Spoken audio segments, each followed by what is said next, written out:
Sara Bruma contro Jayaman. Sembra il titolo di uno scontro, di una guerra fredda, di qualcosa che si è rotto, ma la verità, quando si parla di personaggi pubblici, è quasi sempre più complessa, è molto più umana. Ciao a tutti, io sono Newspage, il vostro reporter di fiducia, e oggi sono ritornato a parlare di Jayaman e di Sara Bruma. Ma prima di tutto vi ricordo di iscrivervi al canale e di lasciare un bel like se il video vi piace, vi è piaciuto. Ed ora iniziamo. Per capire davvero questo contro bisogna fare un passo indietro. Jayaman non nasce come personaggio da copertina. Prima della fama era uno studente brillante, laurea in legge, una vita impostata su regole, studio, disciplina. Chi lo ha conosciuto prima del successo racconta di un ragazzo estremamente competitivo, severo con se stesso, con quella fame silenziosa di chi non vuole semplicemente arrivare, vuole dominare. Poi arriva la TV, arrivano le serie e all'improvviso non è più solo un attore, diventa un fenomeno mediatico. E qui cambia tutto, perché quando l'immagine supera la persona iniziano i problemi, le relazioni diventano sospetti, i silenzi diventano misteri, le scelte diventano strategie. Jayaman da quel momento non vive più solo la sua vita, vive anche quella che gli altri costruiscono su di lui. Ed in questo modo che entra anche Sara Bruma.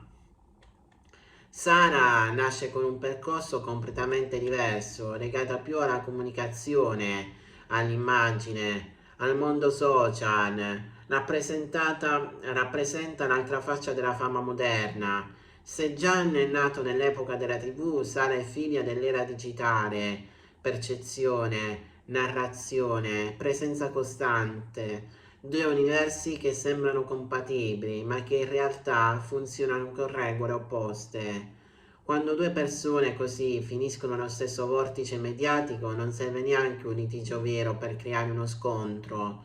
Basta una frase interpretata male, un gesto inquadrato al momento sbagliato, un follower torto, una foto che sparisce.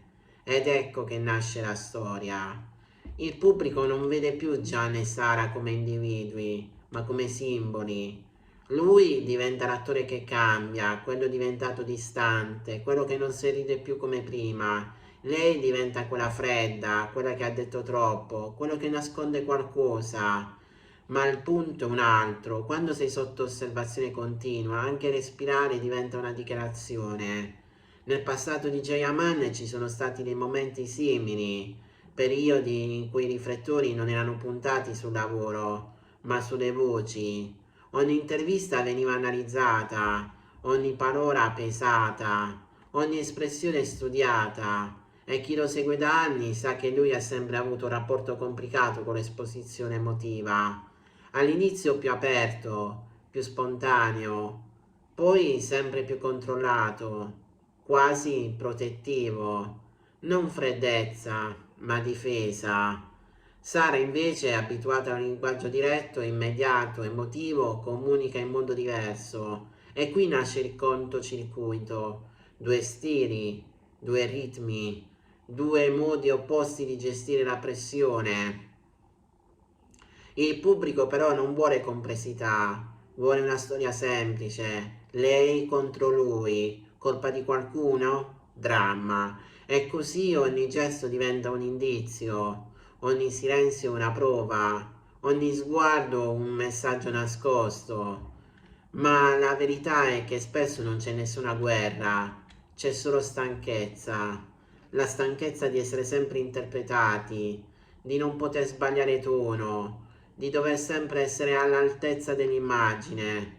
Jayamane negli anni ha mostrato una cosa chiara: più cresce la fama, più si chiude la parte privata. Non perché non senta, ma perché sente troppo. E quando una persona così entra in una dinamica pubblica con qualcuno che vive in esposizione, il rischio di fraintendimenti è altissimo. Sara, dal canto suo, rappresenta la nuova generazione che non nasconde, che parla, che reagisce. E questo agli occhi di chi guarda può sembrare uno scontro, quando magari è solo differenza. Il vero contro non è tra loro, è tra persona e personaggio, tra realtà e racconto. Ed è qui che sta la riflessione. Noi siamo abituati a guardare le vite degli altri come se fossero serie TV. Cerchiamo colpi di scena, tradimenti, frasi definitive. Ma le persone vere non funzionano così. Non sono scritte da sceneggiatori, sono fatte di silenzi, paure, momenti storti, stanchezza, bisogno di proteggersi. Forse Gian non è cambiato, forse si è solo difeso, forse Sara non ha attaccato, forse ha solo parlato con il suo linguaggio. Quando la lente mediatica ingrandisce tutto, anche una crepa diventa un terremoto. La morale? Non tutto ciò che appare come uno scontro è una guerra. A volte è solo il peso di essere guardati da milioni di occhi che non conoscono davvero la storia. Dietro ogni gossip c'è una verità più semplice e più fragile. Sono persone. E le persone quando sono sotto pressione non diventano cattive, diventano vulnerabili. E la vulnerabilità purtroppo fa meno rumore del gossip, ma vale di più. Bene ragazzi, il video di oggi finisce qui, spero che questo video discorso coinvolgente su Jayaman e su Sara Bruna vi sia piaciuto.